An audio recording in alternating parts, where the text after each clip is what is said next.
The cultists who blaspheme reality by calling out to elder evils often speak of a far realm from which these entities hail. In truth, there is no one place or space from which they come. There is the multiverse of things that are, and there is the multiverse of things that shouldn't be. A quote from the Archmage Mordenkainen. Aboleths are aberrations that originate from that place from which things shouldn't be. Regardless, they have resided on the material plane since long before the plane was given shape. Aboleths are large aquatic creatures, long and eel-like, with a fin tail at one end and a head at the other. Fins descend along the creature's body, and sprouting from just behind the head, 4 tentacles writhe alongside the creature's body.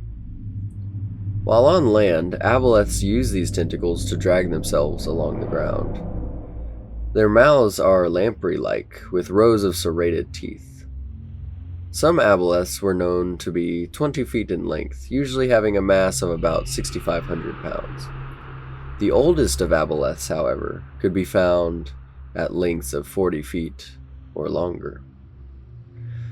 The bodies of these creatures feature a sea-greenish hue. Covering the entire creature is a layer of thick gray mucus.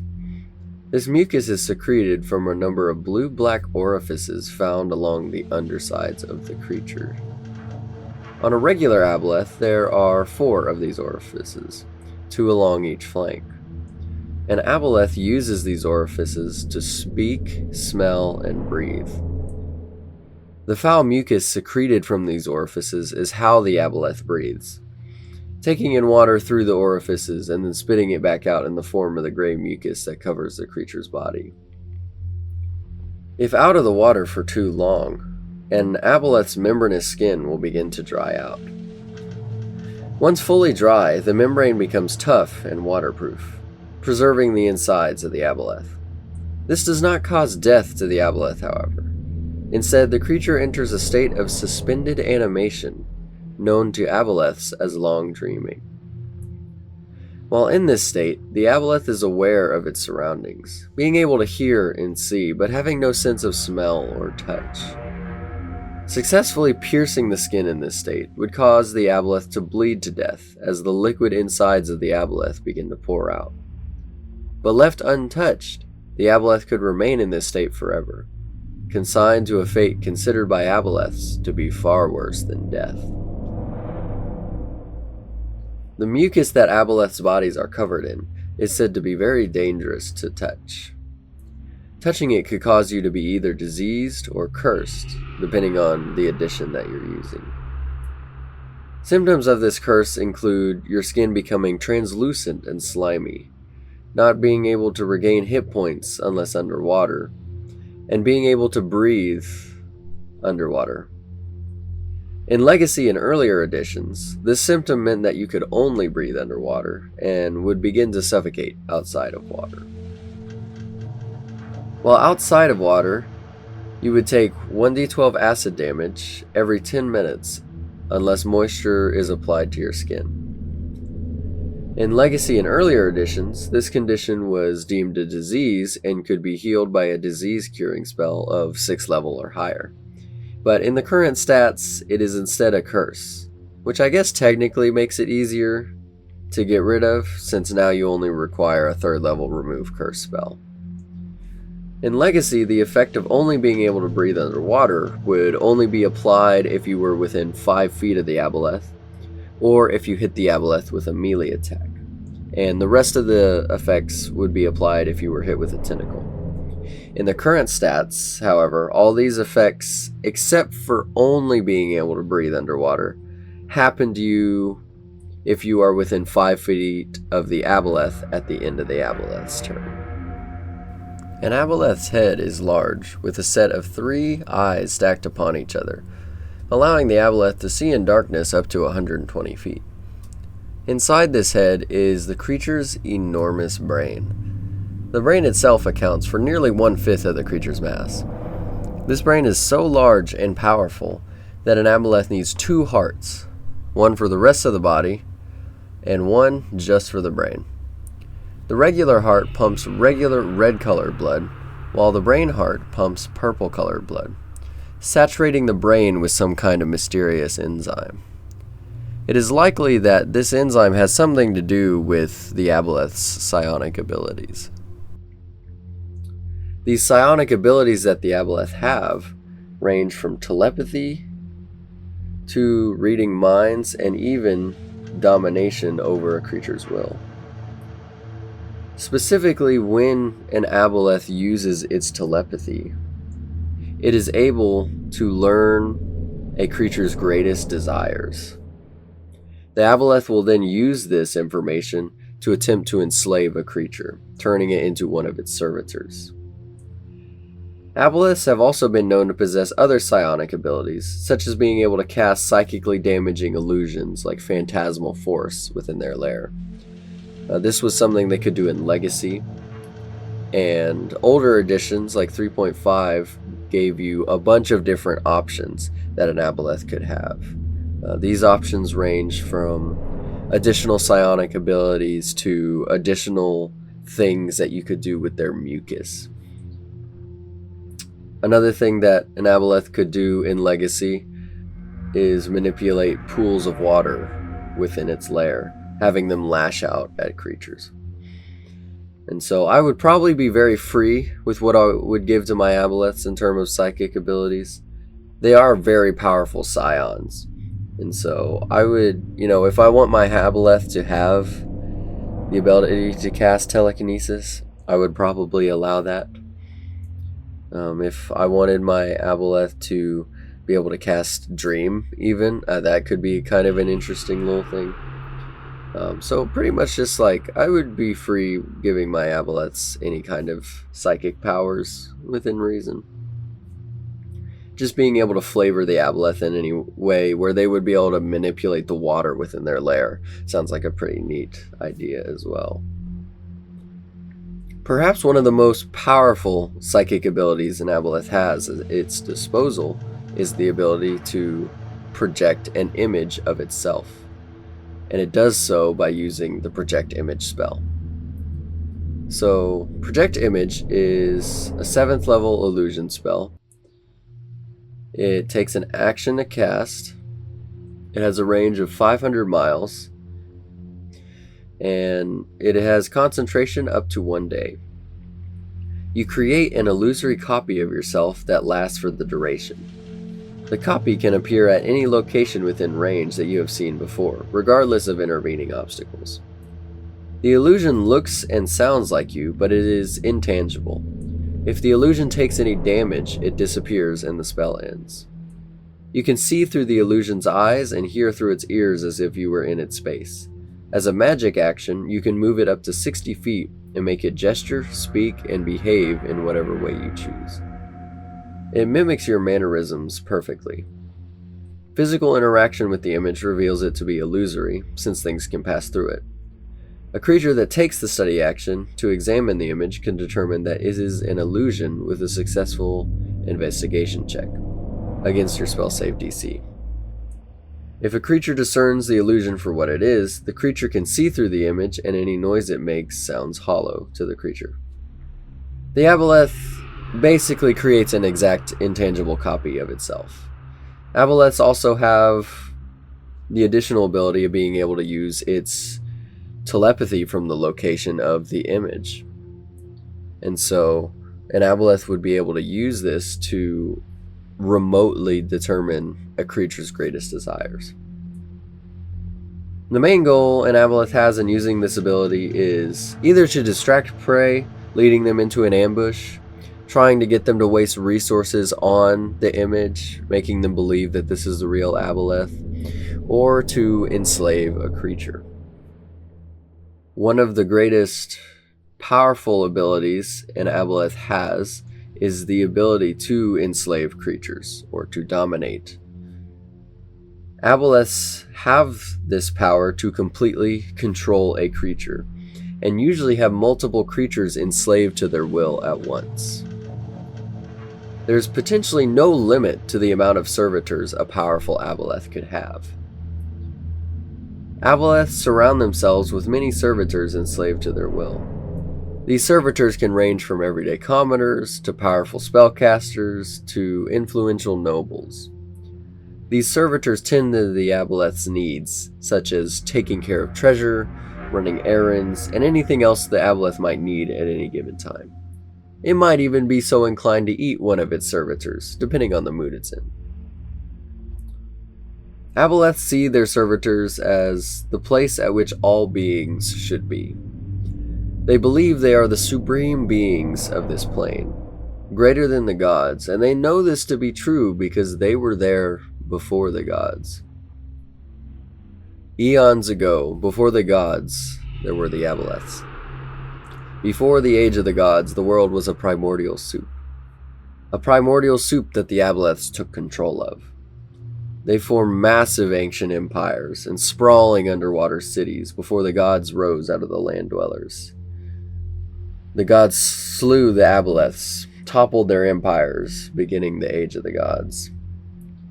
Because of the Aboleths' flawless memories and their ability to pass memories down from one generation to the next, every Aboleth holds a strong hatred for the gods.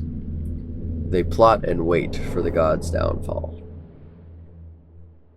Arguably, the most interesting part of an Aboleth are its memories. Aboleth's memories are flawless. A part of the Aboleth's brain, the ventral lobe, is constructed of 4 long tentacle-shaped lobes. These lobes can run the entire length of the Aboleth's body, ever growing, allowing for the constant addition of information. This is where memories are stored for the Aboleth. These memories that are stored in the ventral lobe are in perfect condition, the Aboleth being able to recall even the most irrelevant details. Aboleths often spend their spare time reminiscing in ancient memories and could spend years lost in old memories. They are also able to consume the memories of other creatures, either directly from their mind or when the creature's body is consumed. When an Aboleth consumes a sentient creature, it covers the creature in the foul mucus that covers its own body, and then slowly feeds on the likely still breathing creature. During this process, the Aboleth will get flashes of memories and emotions from the creature it is consuming. This considered to be the height of culinary experience for Aboleths. Aboleths also get all the memories of their predecessors. Aboleths never forget anything, and an Aboleth hatches with all the memories that its parent or parents had. You might notice that I said parent or parents, and that is because Aboleths are hermaphroditic, possessing both the male and female reproductive organs. Things like snails and earthworms in the real world have these kind of characteristics. This means that Aboleths have the ability to either reproduce by themselves or with others. Once an Aboleth breeds, it will lay 1 to 3 eggs. The eggs gestate for about 5 years until it hatches into a full-size Aboleth. These Aboleths are physically the same as their parent or parents, especially since they have all the same perfect memories of their predecessor, but are physically weak and without fully developed psionic abilities. A hatchling will stay around obeying the elder with absolute submission for about 10 years before eventually leaving with its psionic abilities fully developed. Aboleths never actually die, and never truly stop growing, not being able to die of old age. The oldest of Aboleths could be found at lengths of 40 feet, but an Aboleth potentially has no limit to its physical size. They are effectively immortal due to not being able to die of old age. In addition to this, if its body is destroyed, its spirit returns to its native plane, its body reforming over the course of a few days or several months. The only true way to kill an Aboleth is to wish it away with a wish spell, or killing it on its native plane. In the Legacy book, this native plane was the elemental plane of water.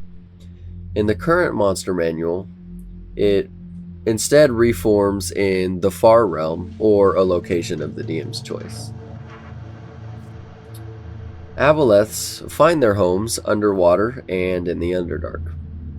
Such places as deep oceans, underground lakes, and other bodies of water like the elemental plane of water. Often Aboleths lair in underwater caves or ruins of Aboleth cities. The water of their lairs are fouled, either causing violent vomiting or poisoning if consumed. Underground surfaces in and around the lair are slimy and wet, imposing difficult terrain. It also makes sense that Aboleths would have some sort of control over the water in their lairs. In Legacy, Aboleths can cause pools of water in their lair to surge outwards, grasping at passers-by. A lair also typically features areas of air-filled spaces for their air-breathing servants and any valuables that could be damaged if wet. These valuables can be anything from powerful magic items to ancient relics. Aboleths will even keep powerful people that they have dominated, treating them as treasure.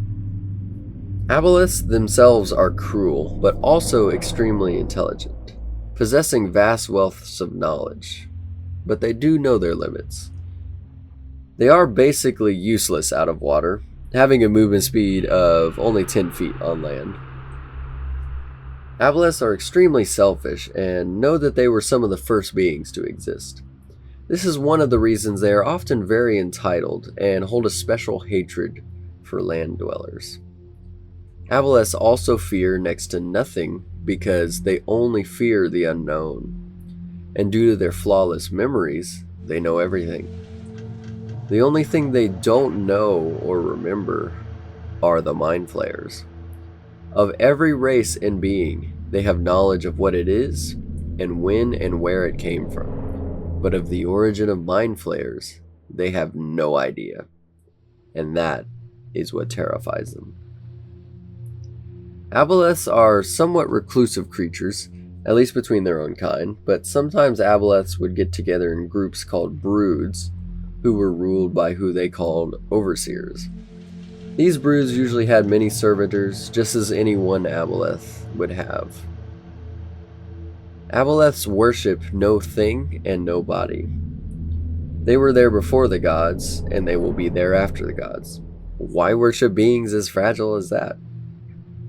They hold very little concern for an afterlife, because not only is permanent death rare for an Aboleth, but death is considered failure, and Aboleths intend to live forever. The few beings they do hold some sort of respect for are these beings known as the Elder Evils.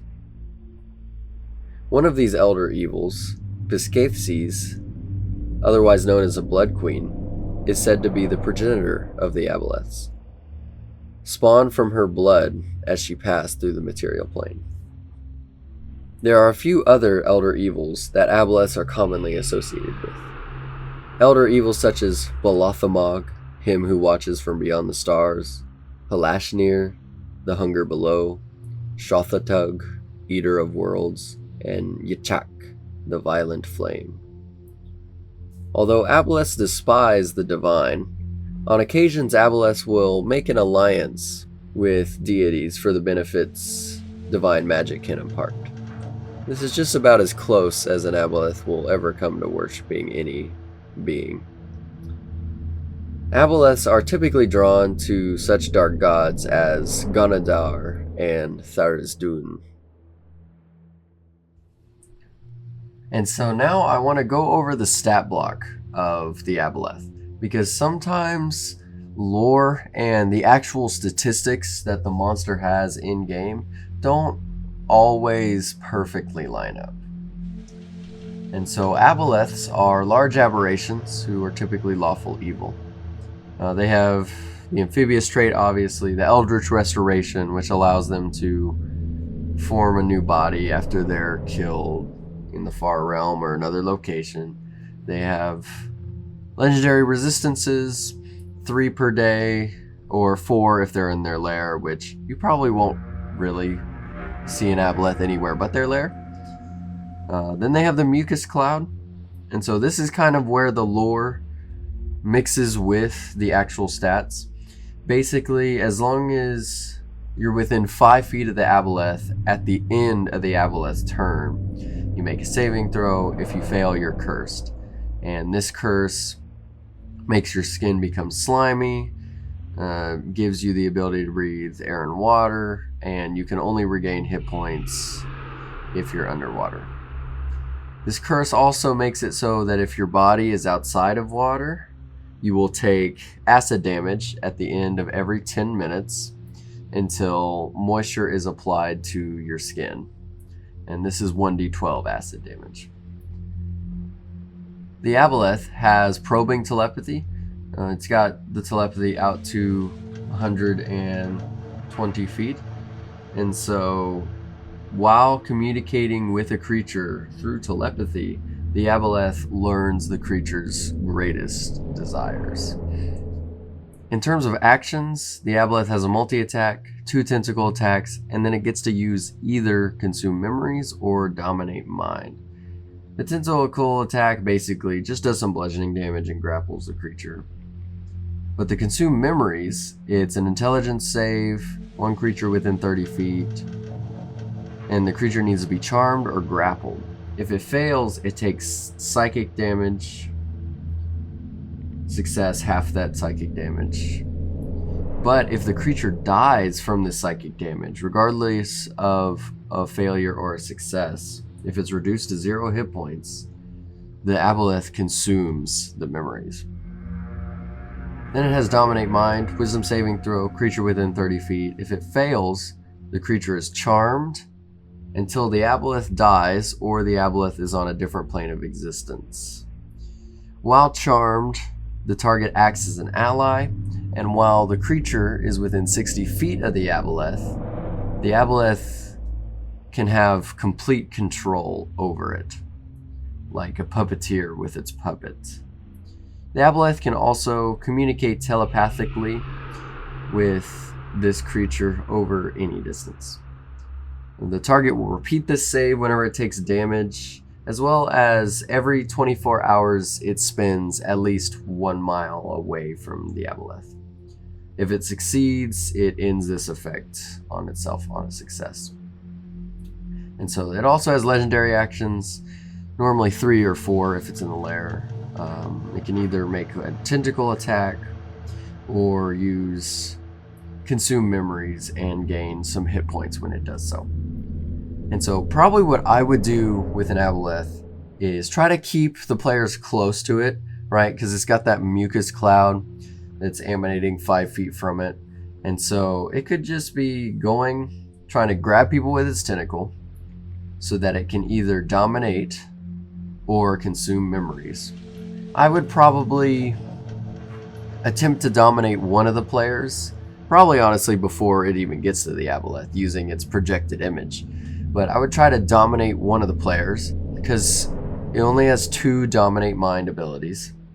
And so I would either try to dominate a player, and if it fails, either reason that creature has a strong mind, otherwise known as having good wisdom, or reason that creature's mind is going to be weaker now, so I'm going to try to dominate again. So that's kind of the idea, is either try to use 2 per day on the same creature if you fail the first time, or try to use 2 on 2 separate creatures in case it's like a powerful, like if it's a cleric that has strong wisdom or a druid that's got strong wisdom.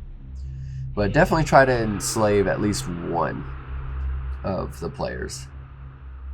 And so after it's done that, the Aboleth will be fighting the players, but also their friend will be fighting them. And so after that, just trying to grab as many players as it can with tentacles. It's got 4 tentacles. If there's like 5 or 6 players, you can have 1 dominated, 4 grasped by tentacles, so that means all of them are suffering from the effects of the mucus cloud, and their memories can be consumed. And so that's probably how I would run an Aboleth.